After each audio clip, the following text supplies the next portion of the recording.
손흥민 시대에 살고 있는 여러분 안녕하십니까? 흰수염고래 스포츠입니다. 프리시즌이 시작되면서 두 번째 친선 경기가 열리게 되었습니다. 지금부터 엔지 감독이 토트넘을 어떻게 테스트하는 경기인지 경기 상황 실감나게 전해드리도록 하겠습니다. 토트넘이 상대하는 팀은 QPR이라는 팀입니다. 박지성이 프리미어리그의 마지막을 보냈던 팀이 바로 QPR이었죠. 지금은 챔피언십에서 중위권 정도에 머무르고 있지만 잉글랜드 축구 역사로 볼 때는 영향력이 있던 팀입니다. 토트넘은 원정 경기를 치르면서 새롭게 제작된 원정 유니폼을 착용하고 경기에 임하게 되었습니다.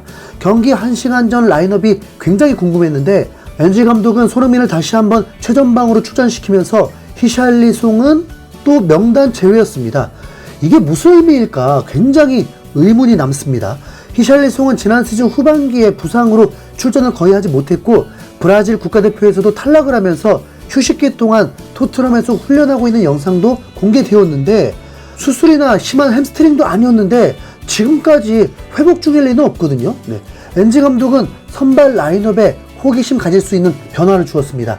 골키퍼 오스틴, 포백에 포로, 아츠그웨이, 스킵, 돈리 여기까지는 똑같죠. 그런데 미드필더에 변화가 있습니다. 사르, 비수마, 베르발. 공격수는 존슨, 베르너, 손흥민이었습니다.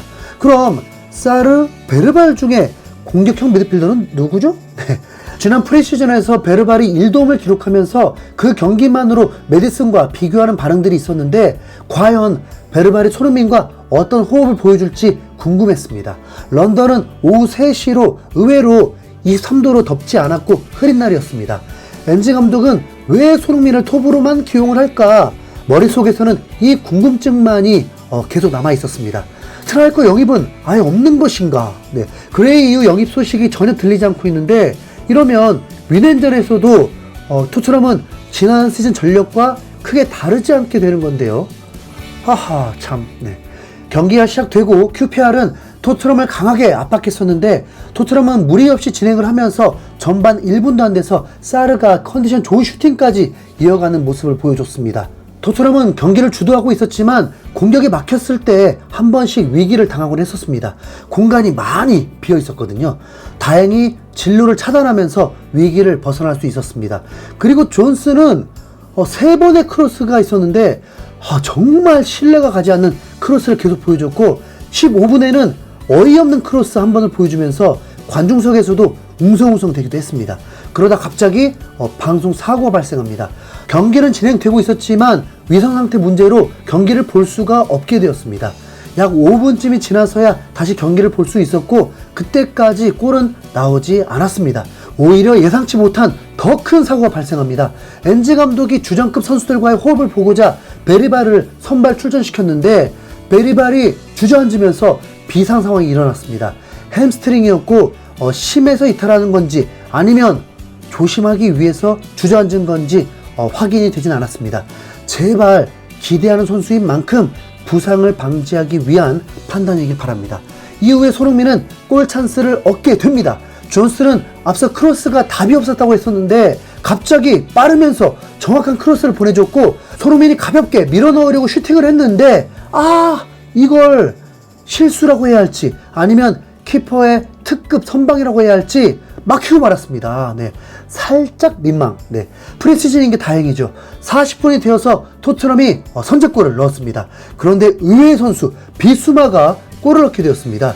비수마가 테크니션답게 상대 선수를 제끼고 클루제프스키와 티키타카로 기회를 만들더니 매우 좁은 공간에서도 테크닉으로 제끼면서 득점에 성공을 했습니다. 와, 토트넘 이적 후의 첫 골이었고 비수마다운 골이었는데 갑자기 그런 생각이 들었습니다. 은돈벨레와 비수마가 나은 건 맞죠? 둘 다 그렇게 열심히 뛰는 것 같지가 않다고 느끼는 건 저뿐인가요? 그래도 비수마가 이번 시즌 숨의 핵심이라면 무조건 응원해야죠. 300% 활약해주길. 그리고 손흥민이 존슨과 다시 한번 찬스를 만들었는데 손흥민의 센스 있는 방향 바꾸는 슈팅이 살짝 빗나가면서 또 아쉬움을 삼켰습니다. 우리가 원하는 손흥민다운 플레이와 슈팅은 톱이다 보니까 볼 수가 없고 크로스로 인한 손흥민 슈팅은 저는 개인적으로 어색해 보입니다. 손흥민이 아버지 밑에서 그렇게 훈련을 했는데 지금 같은 패턴도 연습을 많이 했을까요? 손흥민은 골대에서 멀수록 슈팅 정확도가 세계 최고급으로 매우 정확한 선수인데 말이죠. 역시나 후반전은 전원 교체를 해줬습니다. 엔지 감독이 후반에 클루첄스키를 출전시키려 했는데 전반에 뛰었다 보니까 클루첄스키만 후반도 출전을 했습니다. 경기 결과는 확인하지 않고 여기서 마무리하겠습니다. 제드 스펜스와 솔로몬이 과연 합격을 할 수 있을지가 관전 포인트가 되겠죠. 아침에 다시 돌아오겠습니다. 손흥민 득점 없어서 속상하고 아쉬운 흰수염 고래였습니다. 시청해주셔서 감사합니다.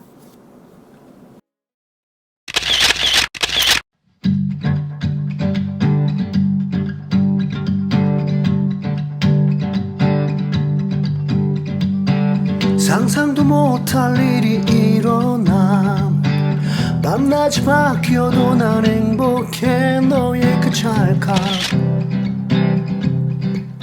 그 세레모니 득점왕 오시왕 이젠 캡틴 유럽을 뒤흔든 월드 클래스 웃음 마셔도 레전드야.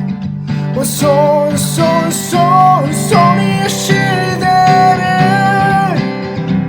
우리는 살아가 수백 개의 골보다 천만 배의 기쁨을 주잖아. 손 부러지고 금 가고 터지고 쓰러져도 한계를 모르는 거친 호흡이 희망을 주잖아. 손의 시대.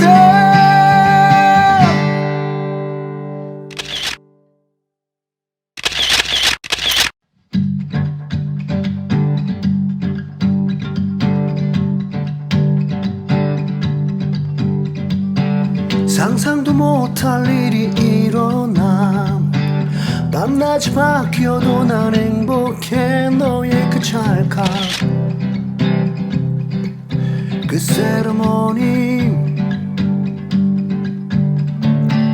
득점왕 오시왕 이젠 캡틴 유럽을 뒤흔든 월드 클래스 웃음 마셔도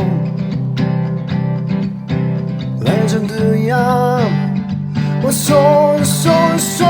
손이의 시대를